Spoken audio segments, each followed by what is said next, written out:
뭐 김장민 선생이 워낙 잘 말씀해 주셔서 저는 상세한 내용은 좀 가능한 한 조금 빼고요. 그 의미에 대해서만 좀 오늘 말씀을 드리고자 합니다. 이번에 그 NSS 미국의 NSS는 울포이츠 독트린의 종식이다 이렇게 보여집니다. 1945년 이래 미국의 대외 전략에 있어서 최대의 전환이다. 이렇게도 좀 보여지고요.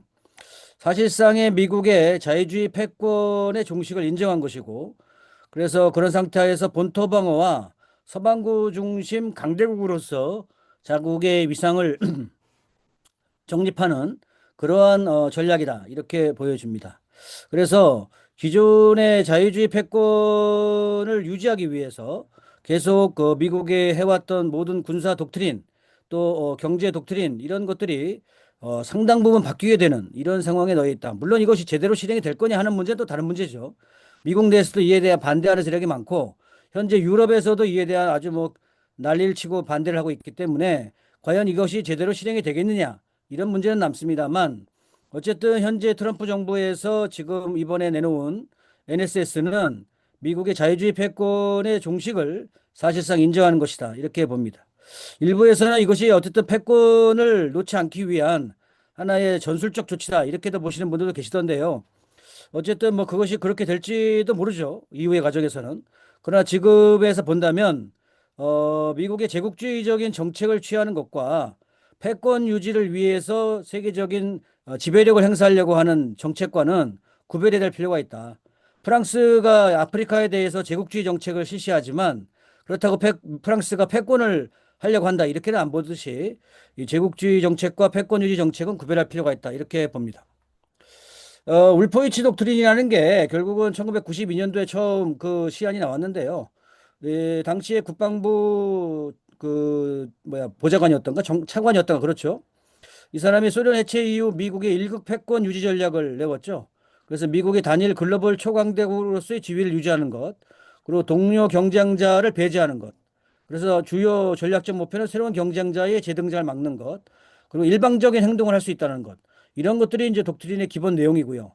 이것이 계속 이어져서 97년도에 그, 그 빅토리아 놀란드의 남편인 케이건이가 운영하는 소위 미국의 세계를 위한 프로젝트의 끝없는 전쟁 전략으로 이어집니다. 그래서 리비아, 시리아, 이란, 이라크, 레바논, 수단, 소말리아 등등에 대한 전쟁을 시작했고 사실 이게 거의 다 지금 진행이 됐죠.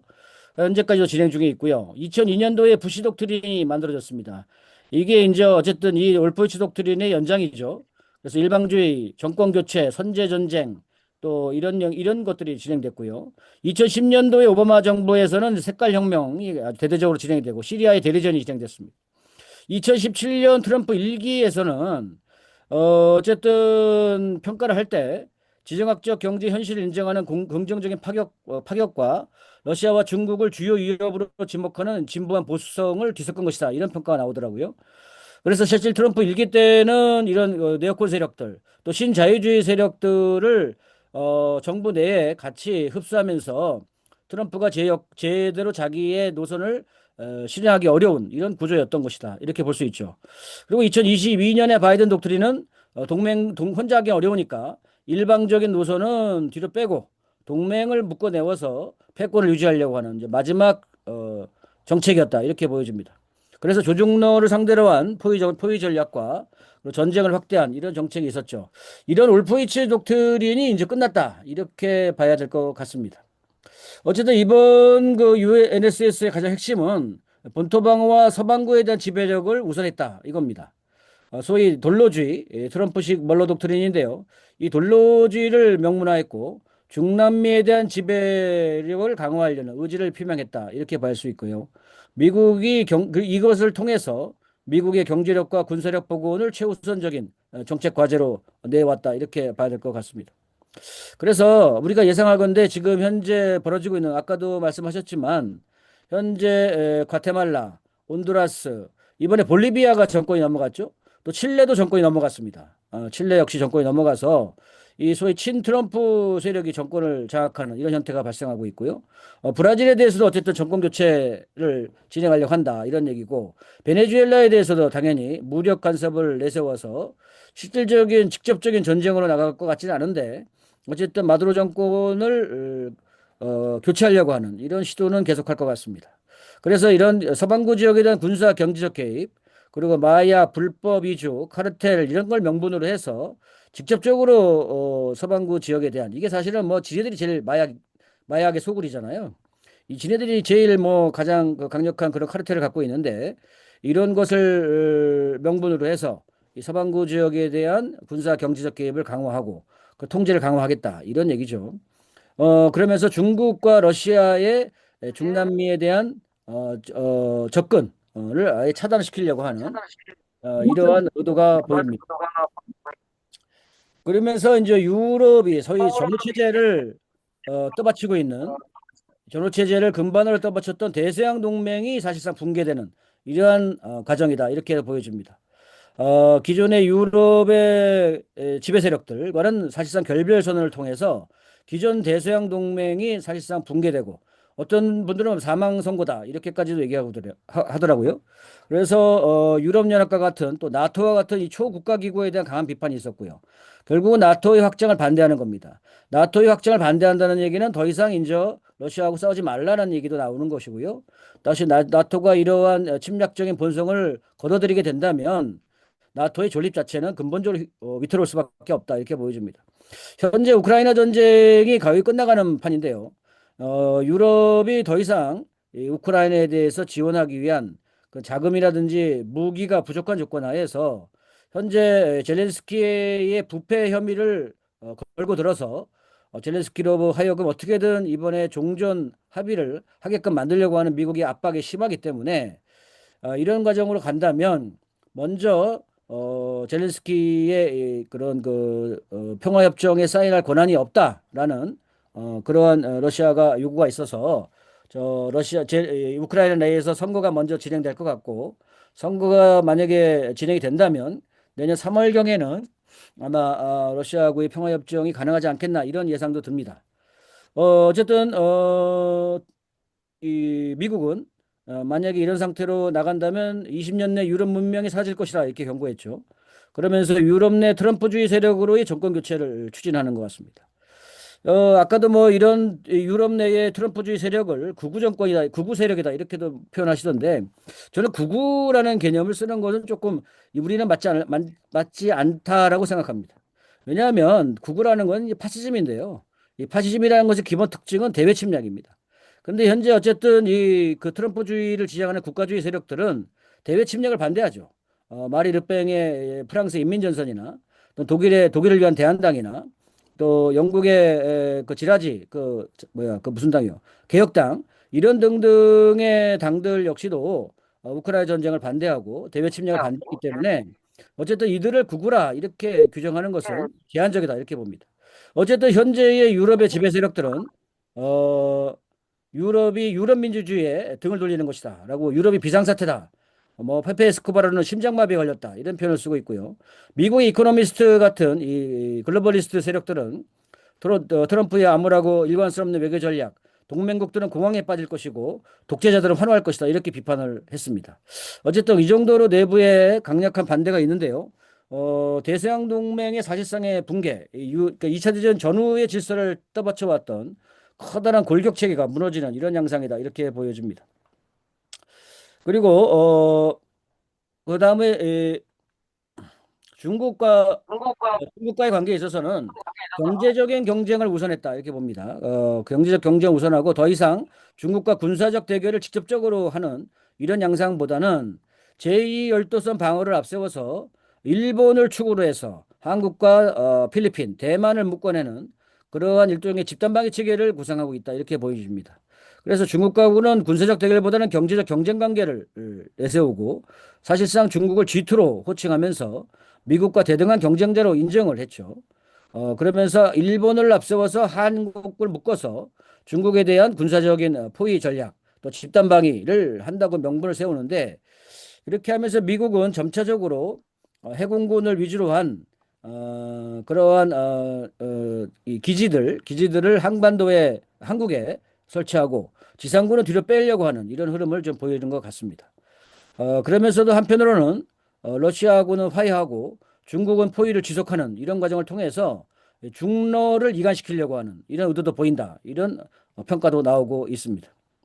그래서 어쨌든 이 페페 에스코바르는 이번 NSS의 핵심은 러시아 중국의 전략적 동반자 관계에 초점을 맞춰서 필요한 모든 수단을 동원해서 이를 약화시키려는 것이다. 이렇게 평가를 하고 있고요. 실제로 중국을 여전히 견제하면서 러시아군은 화해를 하고 러시아의 내부의 친미 세력들을 회유해서 러중 간의 분열을 유도한다. 이렇게 보고 있습니다. 반면에 중국은 이런 미국의 의도에 맞서서 라틴 아메리카 및 카리브해 정책 문서를 12월 10일 날 발표했죠. 그래서 중국은 글로벌 사우스의 일원으로서 남미와 운명 공동체다. 결코 미국이 하라는 대로 방치하지 않을 것이다. 이렇게 선언을 했습니다.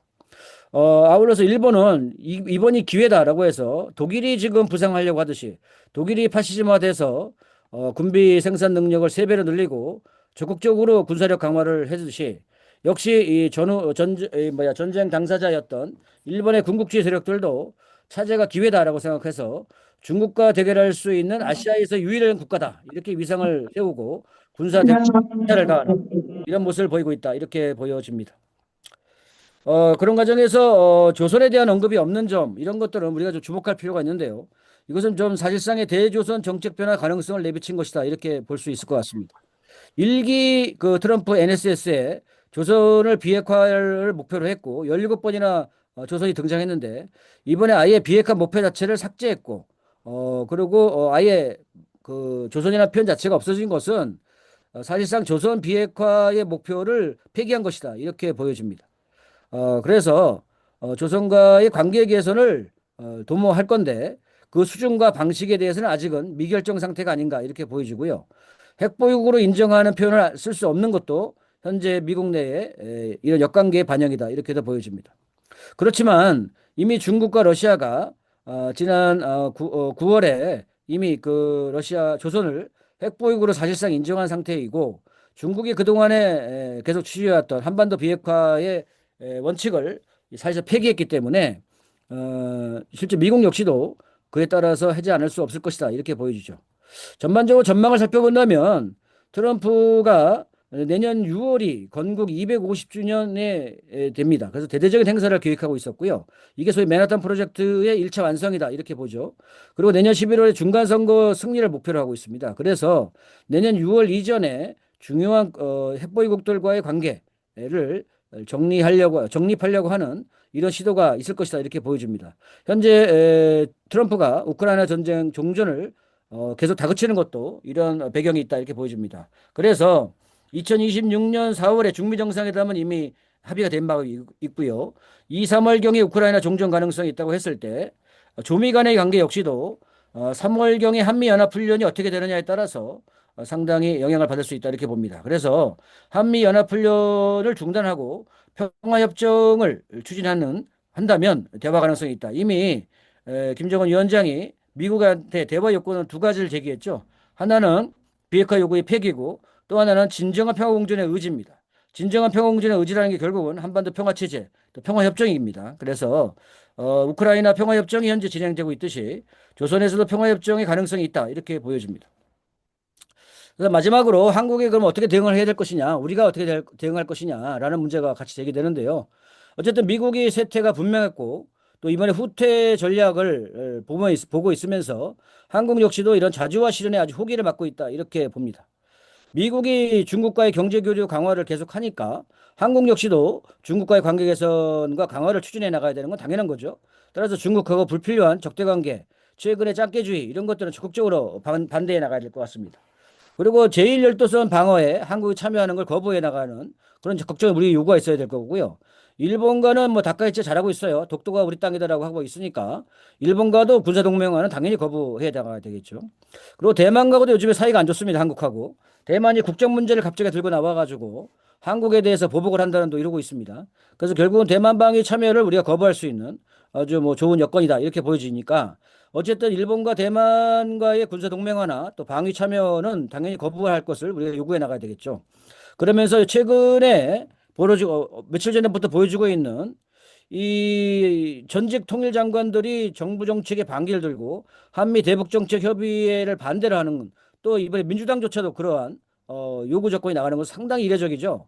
아주 대단히 좋은 현상입니다. 그죠? 집권당 내에서 미국과의 관계에서 전개되고 있는 대북 문제를 과거 문재인 때는 생각지도 못했던 그러한 조치들을 현재 전직 통일장관들이나 관료들이나 이 사람들 관료들은 아니지 사실 뭐 어쨌든 이런 전직 통일장관들이나 또는 민주당 내에서 이것에 대해 반대를 공식화, 공개적으로 한다는 것 자체는 대단히 좋은 일이다 이렇게 보여지고요. 우리 역시도 적극적으로 이걸 지지해 나가면서 이 자주적인 남북관계 개선을 추진하는 것이 무엇보다 중요하다 이렇게 봅니다. 결국 자주적 남북관계 개선을 하기 위해서는 한미연합훈련 중단, 국가보안법 폐기, 헌법 3, 4조 폐기 이건데요. 일단은 먼저 한미연합훈련 중단을 시켜서 조미회담의 여건을 만들고 국가보안법 폐기는 반드시 내년에는 실행이 나가야 되겠다. 헌법도 마찬가지로 적극적으로 제기해 나가야 되겠다. 이렇게 봅니다. 그러면서 더불어서 한반도의 평화협정 체결 요구를 해나가는 것이 내년도에 우리가 해야 될 일이 아닌가 싶습니다. 예, 이것을 마치겠습니다.